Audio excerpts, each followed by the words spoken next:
There were days when I felt the weight of everything. I'd see families walk into the bakery, parents with their kids laughing and picking out treats together. It was like a punch to the gut every time. I'd have to step into the back room and catch my breath.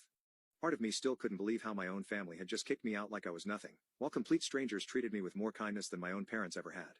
But I wasn't going to let those thoughts drag me down. Frank always told me, you either let life beat you, or you get up and beat it right back. It became kind of like a mantra for me. I wasn't about to give up, not after everything I'd been through.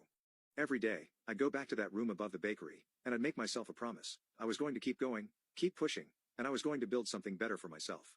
One morning, Frank came in looking more tired than usual.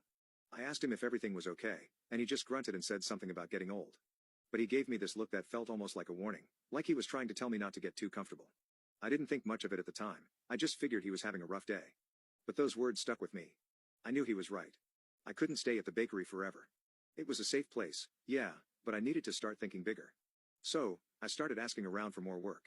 I picked up extra shifts at a local convenience store and even helped out with landscaping on weekends, anything to make a few extra bucks. It wasn't easy balancing everything, but I was determined to save enough to move on to something better. The more I worked, the more I felt like I was finally in control of my own life. It was tough, and some days I was dead tired, but I kept reminding myself why I was doing it. I didn't want to just survive, I wanted to build a life where I didn't have to depend on anyone but myself. Looking back, I think about how lucky I was to have found Frank in that bakery. It wasn't just a job, it was the first real step toward getting my life together, and even though things were still uncertain, for the first time, I felt like I had a shot, a real one. I wasn't just the unwanted kid in a tent anymore. I was someone who was making things happen, even if it was one small step at a time. And that was enough to keep me going. After a few years of working my butt off and saving every penny, I finally did it. I bought my own house. It wasn't anything huge or fancy, just a small 3-bedroom place on the edge of town, but it was mine. I can't even describe how it felt walking through those doors for the first time, holding the keys, and knowing that this was my space. I stood there in the empty living room, looking around at the bare walls, and felt this rush of pride. I'd done it. I'd made it, and I'd done it without any help from my so-called family.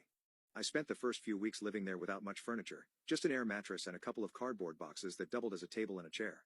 It was rough, but I didn't care. Every morning, I'd wake up and remind myself that this was my place. No one could kick me out. No one could tell me I didn't belong. I started slowly furnishing the place, little things here and there as I could afford them. A couch from a thrift store, a cheap dining table, stuff like that. It was coming together, and with every piece of furniture I brought in, I felt like I was building a real home.